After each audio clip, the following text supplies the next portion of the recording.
الحمد لله رب العالمين والعاقبة للمتقين والصلاة والسلام على سيد المرسلين أما بعد فأعوذ بالله من الشيطان الرجيم بسم الله الرحمن الرحيم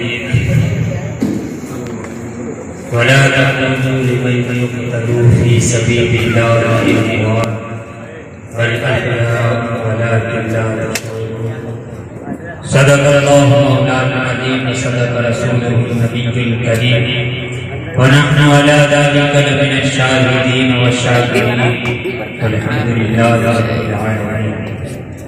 آئیے حضرات اپنی محبت کے ساتھ دل لگا کر نبی اکرم نور مرسل سرور دعا جناب محمد مصطفیٰ صلی اللہ علیہ وسلم کی بارگاہ میں درود پاک کا نذرانہ عقیدت پیش کریں اور پڑھیے آغاز سیدنا و مولانا صلاۃ و سلام علیک یا رسول اللہ صلی اللہ علیہ وسلم. ماشاءاللہ آپ نے کافی دیر سے بیان سنے اور نعتیہ کلام عاقبت کا کلام سنے. تھوڑی سی دیر کے لیے آپ کے سامنے حاضر ہیں. ان کے باہر سے آئے حضرت جناب خطیب صاحب رضوی صاحب ابھی بیان آپ کو سننا ہے اور مولانا توصیف صاحب کا بھی ابھی آپ کو بیان سننا ہے. اس لیے بس چند منٹ کے لیے آپ کے سامنے حاضر ہو گئے.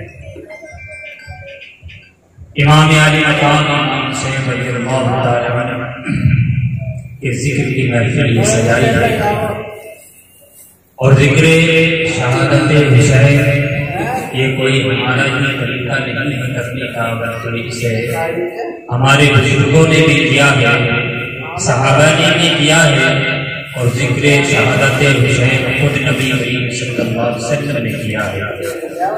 ذکر شہادت حسین فرشتوں نے کیا ہے اور خود رب تعالیٰ نے کیا ہے. تو یہ ذکر شہادت حسین کی محفل ہے. آج سجائے ہیں تو نبی کی سنت کو سجائے ہوئے تھے. امام حسین رضی اللہ تعالی عنہ وہ عظیم ہستی ہیں کہ جن کے چاہنے والے اس ہندوستان ہی میں نہیں بلکہ پوری دنیا میں آپ کے چاہنے والے آپ سے محبت کرنے والے ہیں. افضل ہے کل جہاں میں گھرانہ حسین کا, افضل ہے کل جہاں میں گھرانہ حسین کا, نبیوں کا تاجدار ہے نانا حسین, نبیوں کا تاجدار ہے نانا حسین کا. اور کچھ پل کی تھی یزید کی حکومت, بس ایک پل کی تھی بس حکومت یزید کی, صدیاں حسین کی ہے زمانہ, صدیاں حسین کی ہے زمانہ حسین کا. امام حسین رضی اللہ تعالی عنہ وہ عظیم شخصیت ہے جن کے بارے میں رسول اکرم صلی اللہ تعالی علیہ وسلم نے فرمایا الحسن والحسین سید شباب اہل جنہ. حسن اور حسین یہ جنتی جوانوں کے سردار ہیں. میرے حسین یہ جنتی جوانوں کے سردار ہی نہیں بلکہ خود جنت کے مالک ہیں. یہ جنت کے مالک ہے, جسے چاہے اسے جنت عطا کر دے, جسے چاہے اسے جنت سے محروم کر دے. جنت جن کی ہے یہ جسے چاہے جنت دے, جسے چاہے اسے جنت سے محروم کر دے. آپ کہیں گے یہ ایسے آپ کے پاس کوئی دلیل ہے؟ میں کہتا ہوں ہمارے پاس دلیل بھی ہے, بہت سے واقعات بھی ہیں. ساحل فکری نے لکھا ہے کہ ایک حاجی صاحب مدینہ منورہ سے وہ حج کے لیے جب جانے کے لیے تیار ہوئے تو انہوں نے اپنے پاس 1 لاکھ درہم تھے. وہ امام حسین رضی اللہ تعالی عنہ کے پاس آتے ہیں اور امانت کے طور پر ان کو رکھ دیتے ہیں, کیونکہ پہلے لوگ ایسا تو نہیں تھا کہ پہلے بینکیں ہوں, جو بینکوں میں جمع کرا دیا جائے. پہلے لوگ جو صادق ہوتا تھا، کوئی نیک ہوتا تھا، جس پر لوگ بھروسہ کر سکتے تھے، اس کے پاس اپنا مال رکھ دیا کرتے تھے. امام حسین رضی اللہ تعالی عنہ کے پاس وہ 1,00,000 درہم رکھتے ہیں اور رکھنے کے بعد وہ حج کے لیے چلے جاتے ہیں. جب حج کر کر وہ واپس لوٹتے ہیں، امام حسین رضی اللہ تعالی عنہ سے اپنے کو پیسے مانگتے ہیں، 1,00,000 درہم مانگتے ہیں. تو آپ نے اپنے خادم کو حکم دیا کہ فلاں صندوق سے جا کر جاؤ، ان کے 1,00,000 درہم لا کر دے دو. وہ لے کر آیا آپ کا غلام اور اس کو پیش کیے. کہا حاجی صاحب ذرا تھوڑی سی بات سن لیجیے. بات یہ ہے کہ جو آپ نے مجھے 1,00,000 درہم دیے تھے وہ یہ نہیں ہے، وہ میں نے خرچ کر دیا. یہ اور ہے، یعنی جو آپ نے دیے تھے یہ وہ نہیں ہے بلکہ یہ دوسرے ہیں، میں نے وہ خرچ کر دیے ہیں. انہوں نے کہا کوئی بات نہیں، خرچ کر دیے، مجھے 1,00,000 درہم مل گئی ہے.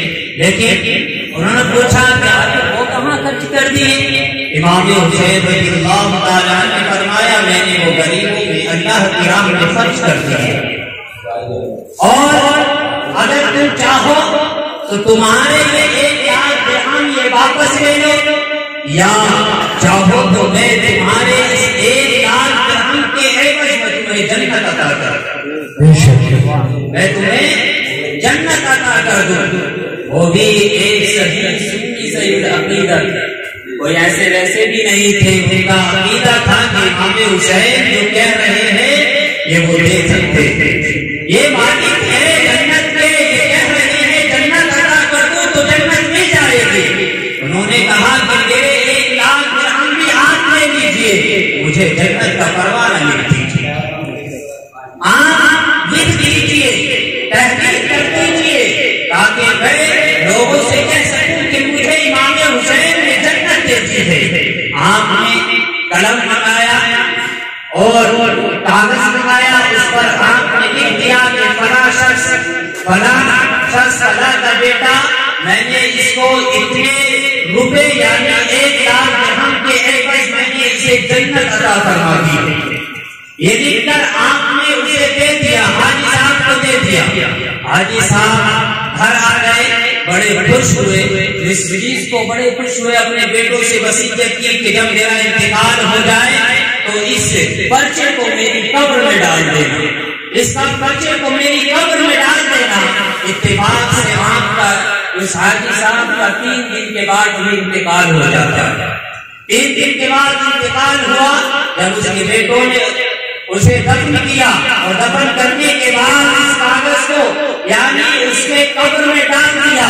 جب دوسرے دن دفن کرنے کے بعد قبر پر وہ لڑکے گئے تو کیا دیکھا کہ وہ کاغذ قبر کے اوپر پڑا ہوا ہے اور دوسری سائڈ میں یعنی سنہرے اکشر میں لکھا ہوا ہے کہ امام حسین نے جو جنت آپ کو عطا فرمائی تھی ہم نے وہ جنت اس حاجی کو عطا کر دی ہے. یہ جنت ہم نے امام حسین کے جو امام حسین نے ان کو جنت دی تھی ہم نے وہ قبول کر لی ہے اور اس حاجی کو جنت عطا فرمائی.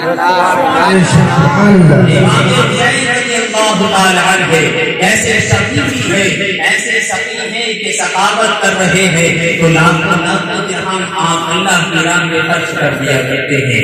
لاکھوں درہم آپ اللہ کی راہ میں خرچ کر دیتے ہیں. آپ اپنے کھانے کا سامان بھی دوسروں کو کھلا دیتے ہیں، خود بھوکے رہتے ہیں. آپ نے اگر دربارے واقعہ سنا ہے تو جب 1,000 فوج کو لے کر جب آپ کو کنویں ذی حشم کے لیے روکتا ہے، کنویں ذی حشم پر جب روکتا ہے تو اس وقت میں 1,000 سپاہی اس کے ساتھ میں ہے. امام حسین رضی اللہ تعالیٰ عنہ جب دیکھتے ہیں دوپہر کا وقت تھا اور وہ جو آئے تھے کوفے کی طرف سے وہ دوپہر کے وقت میں دھوپ کے عالم میں آئے تھے، جو بھوکے اور پیاسے تھے. تاریخ بتاتی ہے امام حسین رضی اللہ تعالیٰ عنہ میں نے یہ نہیں پوچھا کہ تمہارے آنے کا مقصد کیا ہے، تم یہ در کیوں آئے ہو. آپ نے پہلے اپنے ساتھیوں کو حکم دیا کہ پہلے ہر اور اس کے ساتھیوں کو پانی پلایا جائے، اس کے ساتھیوں کو کھانا کھلایا جائے.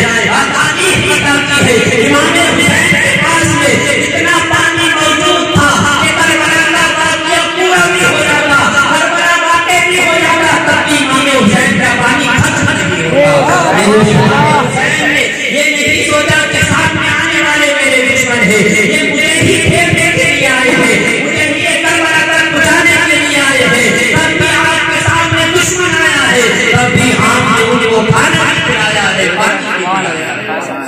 امام حسین رضی اللہ تعالی عنہ ایسے سخی ہے.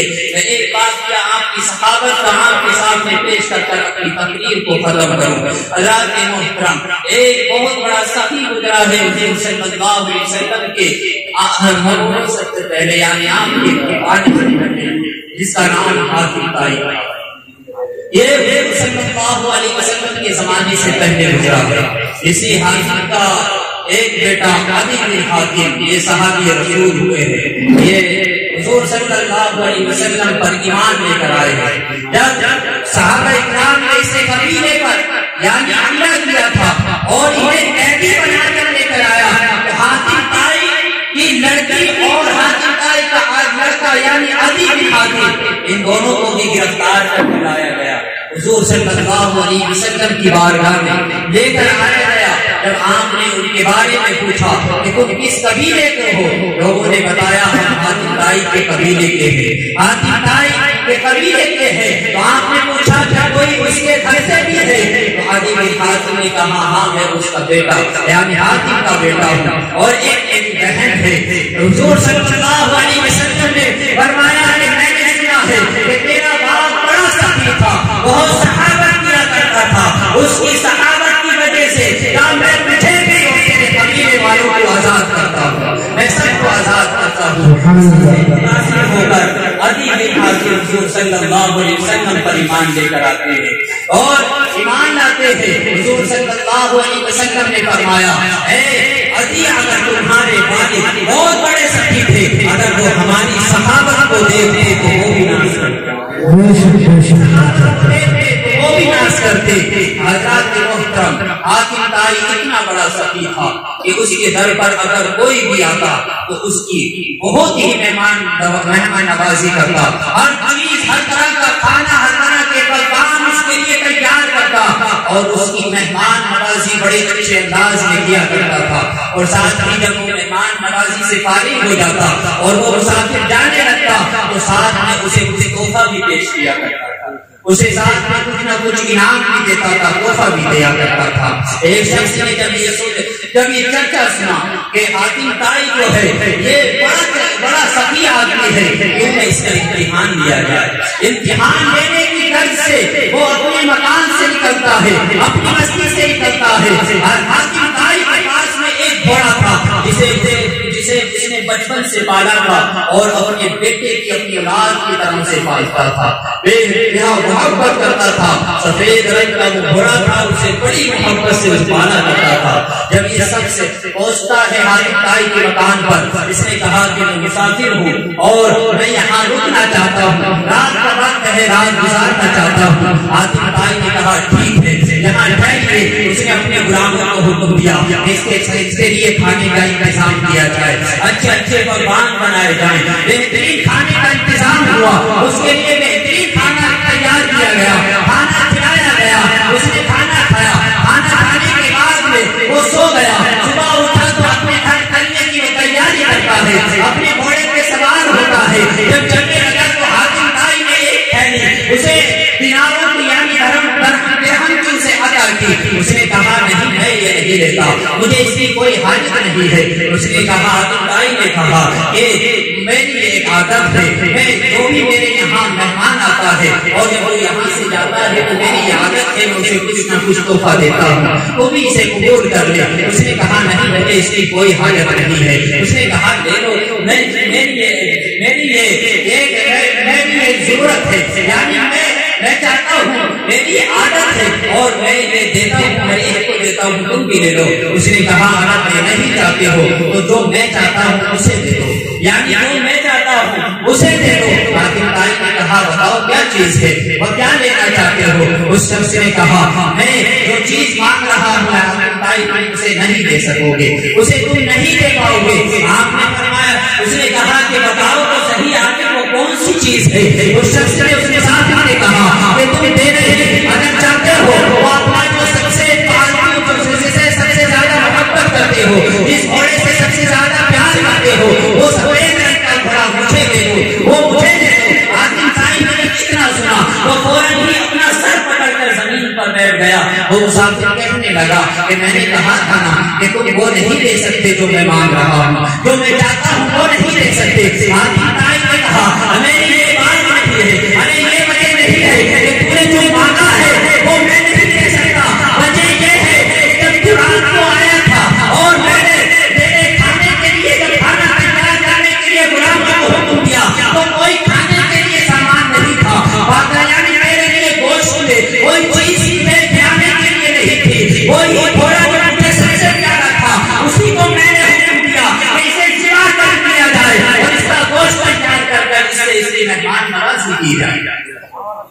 رات محترم، وہ پہلی شریعت میں گھوڑا مسئلے کی بات بھی بتا دوں، پہلی شریعت میں گھوڑا کھانا جائز تھا، لیکن ہماری شریعت میں مفت ہے، ہماری شریعت محمدی میں اس میں کھانا جائز نہیں ہے، مکروہ ہے۔ لیکن پہلی شریعت تھی اس میں وہ جائز تھا، اس لیے اس کی مہمان نوازی اس سے کی گئی اور اس نے کہا کہ رات کو میں نے اسی گھوڑے کو ذبح کر کر تیری مہمان نوازی کر دی ہے۔ اب آئیے تھوڑا سا امام علی مقام امام حسین رضی اللہ تعالیٰ عنہ کی صحابت کی طرف چلے۔ یہ حاجی تائی کی صحابت تھی، لیکن امام حسین رضی اللہ تعالیٰ عنہ کی صحابت بھی دیکھیے۔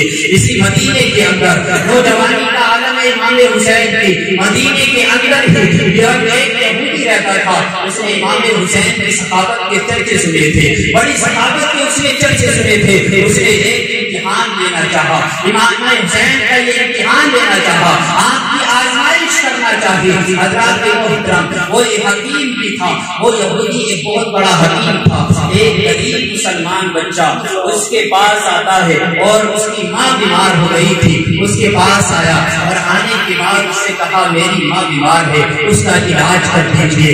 یہ اس کو موقع ملتا ہے یعنی امام حسین کی آزمائش کرنے کا، امام حسین کا امتحان لینے کا۔ اس نے اپنے جاسوس لگا کر امام حسین کے بارے میں جانکاری حاصل کرنی تھی۔ اس وقت امام حسین کے پاس 7 گھوڑے تھے، جس میں ایک سفید رنگ کا بھی گھوڑا تھا، جسے امام حسین نے انتہا پیار کیا کرتے تھے، امام حسین محبت کیا کرتے تھے۔ حضرات محترم، اس میں جانکاری حاصل کرنے کی اپنے جاسوس کے ذریعے جب یہ بچہ آتا ہے، اس بچے کے ساتھ یہ یہودی جاتا ہے، یہ حکیم بن کر جاتا ہے، اس کی ماں کو دیکھتا ہے اور دیکھنے کے بعد کہتا ہے کہ تیری ماں کا علاج تو ہو جائے گا، لیکن ایک سرخ رنگ کے گھوڑے کا جگر چاہیے، اس سے اس کا علاج ہوگا، اس سے دوائی بنے گی اور اس سے پھر تیری ماں کا علاج ہو جائے گا۔ اس نے کہا میں تو غریب ہوں، میرے پاس گھوڑا بھی نہیں ہے، میرے پاس اتنی دولت بھی نہیں ہے کہ میں گھوڑا خرید لوں۔ اس نے کہا اسے گھبرانے کی ضرورت نہیں ہے، تو امام تو مسلمان ہے، امام حسین کو جانتا ہے۔ اس نے کہا میں امام حسین کو جانتا ہوں۔ اس نے یہودی نے کہا امام حسین کے پاس چلا جا اور اس سے جا کر اپنی بات رکھنا، امام حسین تجھے مانا کریں گے بلکہ تیری بات کو مانیں گے اور تجھے سرخ رنگ کے گھوڑے کا جگر نکال کر دے دیں گے۔ حضرات محترم، یہ لڑکا پہنچ جاتا ہے امام حسین کی بارگاہ میں، امام حسین کے پاس پہنچتا ہے اور امام حسین کے پاس جا کر اپنا سارا واقعہ بتاتا ہے۔ امام حسین اپنے غلام کو حکم دیتے ہیں کہتے ہیں جاؤ سرخ رنگ کے گھوڑے کو ذبح کرو اور گھوڑا جگر نکال کر اس لڑکے کو دے دو۔ وہ غلام جاتا ہے سرخ رنگ کے گھوڑے کا جگر یعنی ذبح کر کر گھوڑے کا وہ جگر نکال کر اس کو دے دیتا ہے۔ جب یہ لے کر حکیم کے پاس پہنچتا ہے تو حکیم کہتا ہے تھوڑی سی غلطی ہو گئی، یہ سرخ رنگ کے گھوڑے کا جگر نہیں چاہیے تھا بلکہ کالے رنگ کے گھوڑے کا جگر چاہیے تھا۔ اس نے کہا جاؤ دوبارہ جاؤ۔ یہ لڑکا پھر دوبارہ آتا ہے، آنے کے بعد امام حسین سے عرض کرتا ہے اے امام علی مقام، وہ گھوڑا نہیں تھا یعنی سرخ رنگ کے گھوڑے کا جگر نہیں چاہیے تھا بلکہ حکیم سے غلطی ہو گئی، کالے رنگ کے گھوڑے کا جگر چاہیے تھا۔ امام حسین نے اس سے یہ نہیں کہا کہ تو نے میرا ایک بڑا ضائع کرا دیا ہے، آپ نے اپنے خادی کو حکم دیا کہ جاؤ کالے رنگ کا گھوڑا ذبح کرو اور اسے ذبح کرنے کے بعد میں اس کا جگر نکال کر سے دے دو۔ وہ ذبح کیا جاتا ہے، اس کا جگر نکال کر اس لڑکے کو دے دیا گیا، لڑکا جاتا ہے جگر پیش کرتا ہے، وہ حکیم کہتا ہے ارے پھر غلطی ہو گئی، میں نے کتاب کے اندر دیکھا تو اس میں کالے رنگ کا گھوڑا نہیں ہے بلکہ اس میں تو چت کپڑے گھوڑے کا ذکر ہے، چت کپڑے گھوڑے کا اگر جگر لے کر آؤ گے تو تمہاری ماں کا علاج ہو جائے گا۔ حضرات محترم اس لڑکے کو پھر بھیجتا ہے، یہ پھر جاتا ہے، پھر امام حسین سے سارا واقعہ بتاتا ہے۔ امام حسین پھر اپنے خادم کو حکم دیتے ہیں، امام حسین جب خادم کو حکم دیتے ہیں تو اس طرح وہ یعنی جس کپڑے گھوڑے کا بھی جگر نکال کر اس کو دے دیتا ہے، اس طرح وہ لے کر آتا ہے تو اور موٹی کتاب کھولے بیٹھا ہے اپنی، پھر کہتا ہے ارے اس کی میں بھی نہیں ہے بلکہ تیری ماں کے لیے جو چاہیے وہ اور ہی یعنی سفید رنگ کے گھوڑے کا جگر چاہیے۔ اس طرح ایک کے بعد ایک اس نے ساتھ یعنی 6 گھوڑے ذبح کرا دیے اور 6 میں سے جب آخری بڑا بڑی سفید رنگ کا بچتا ہے اور یہ حکیم سے کہتا ہے کہ جا سفید رنگ کے گھوڑے کا جگر اور لے آ۔ اس نے کہا میں کیسے جاؤں بار بار، امام حسین کے 6 گھوڑے کو میں نے ضائع کرا دیے ہیں، 6 گھوڑوں کو ذبح کرا دیا ہے۔ حضرات محترم یہودی کہنے لگا چل میں تیرے ساتھ چلتا ہوں، چل میں بھی تیرے ساتھ چلتا ہوں۔ اس بچے کے ساتھ آگے یہودی بھی آ جاتا ہے، یہودی آ کر بتاتا ہے اے امام حسین اس بچے کو میں نے ہی یہ سب چیزیں بتائی تھی لیکن یہ مجھ سے غلطی ہوئی ہے، اب اسے جو چاہیے اس کی ماں کا جو علاج ہوگا وہ یہ سفید رنگ کے گھوڑے کے جگر آپ نکال کر دے دیجیے، اس سے اس کی ماں کا علاج ہو جائے گا۔ امام حسین نہیں کہتے ہیں ارے ایسا یہ وقوف حکیم ہے، انہیں میرے 6 گھوڑے ذبح کرا دیے، انہیں ضائع کرا دیا، انہیں ختم کرا دیا، تو کیسا یہ وقوف حکیم ہے؟ بلکہ آپ اپنے حکیم اپنے خادم کو حکم دیتے ہیں کہ سفید رنگ کے گھوڑے کا جو کہ آپ کا سب سے چہیتا گھوڑا تھا جسے آپ پیار کیا کرتے تھے اس کا حکم دیتے ہیں کہ اسے ذبح کرو، اس کا جگر نکال کر اسے حکیم کو دے دو۔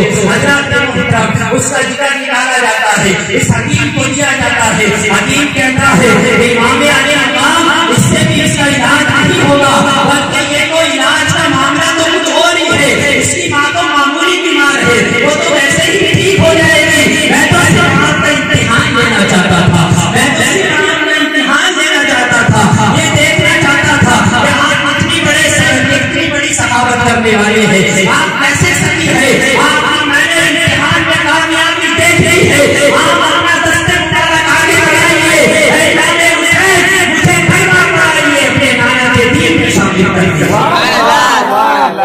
امام حسین رضی اللہ تعالی عنہ سے دین میں شامل کرتے ہیں، اسے کلمہ پڑھاتے ہیں اور فرماتے ہیں اے حکیم جو دل میں ارادہ لے کر آیا تھا وہ نہیں کہے گا، جو دل میں لے کر تمنا آیا تھا اسے ظاہر نہ کرے گا۔ اس امام حسین سے عرض کرنے لگا جب دل کی بات نہیں جانتے ہو تو پھر آپ بھی وہ پوری کر دیجیے۔ امام حسین نے کہا کہ تو دل میں ارادہ لے کر آیا تھا کہ یہ سارا گھوڑے کو زندہ ہو رہے ہیں، اگر امام حسین انہیں زندہ کر دیں گے میں آپ کو میں صاحب کرام مان لوں گا۔ ارے امام حسین کا میرے گھر کے خادم بھی اگر ان کی طرف اللہ کے حکم سے اشارہ کر دے تو یہ کھڑے ہو جائے۔ امام حسین ان گھوڑوں کی طرف اشارہ کر کر کہتے ہیں اللہ کے حکم سے وہ ساتھوں کے ساتھ گھوڑے کھڑے ہو جاتے ہیں۔ امام حسین یہ سیاست سخی ہے، یہ سخاوت کی تاجدار ہے، ان کی شان کو کوئی مٹانا چاہے وہ خود مٹ جائیں گے۔ آج ان کی شان کو کون مٹانا، ان کی شان کو لوگ مٹانے کی کوششیں بھی کر رہے ہیں، ہم تو ان سے محبت کرنے والے ہیں، ان کے نام کے چرچے رہیں گے، بیانات کر رہیں گے، بلکہ یوں کہیے کہ اس راز سے واقف ہیں زمانے والے، اس راز سے واقف ہیں زمانے والے، زندہ ہیں محمد کے گھرانے والے، گھرانے والے مٹ گئے بیٹے ہیں مٹ جائیں گے آخر، مٹ گئے بیٹے ہیں مٹ جائیں گے آخر، شبیر تیرا نام مٹانے والے، مٹانے والے حسین تو وہ ہے، حسین سے سبھی محبت کرتے ہیں، حسین میرا بھی ہے، حسین تمہارا بھی ہے، حسین ہمارا بھی، حسین تیرا بھی ہے، حسین ان کا بھی ہے، حسین ان کا بھی ہے، حسین سب کا ہے، حسین رب کا ہے، حسین کو خشکی کا بھی ہے، حسین سمندروں کا بھی ہے، حسین عرش والوں کا بھی ہے، حسین عرش والوں کا بھی ہے، حسین کو زمین والوں کا بھی ہے، حسین کو حسین سب کا ہے، حسین فرشتوں کا بھی ہے، حسین انسانوں کا بھی ہے، حسین جنات کا بھی ہے، بلکہ حسین خشکی اور پری کا بھی ہے، حسین کو وہ سلسلت ہے کہ ہمارے حسین نہ ہوتے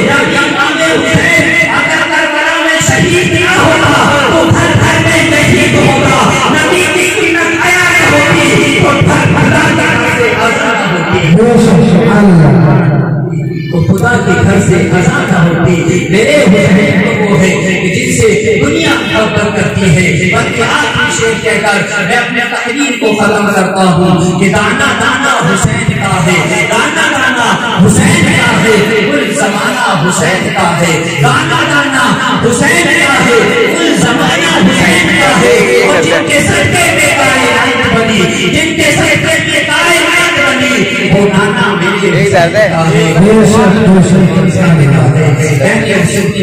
ہماری تقریر کے بیان میں کہنے سننے میں کوئی خامی کوئی غلطی ہوئی ہو وہ اللہ سے معاف فرمائے، کہنے سننے پر ہم سب کو عمل کرنے کی توفیق عطا فرمائے۔ تمام لکھ کر پڑھیں لا الہ الا اللہ محمد رسول اللہ استغفر اللہ ربی من کل ذنب و اتوب الیہ وما علیہ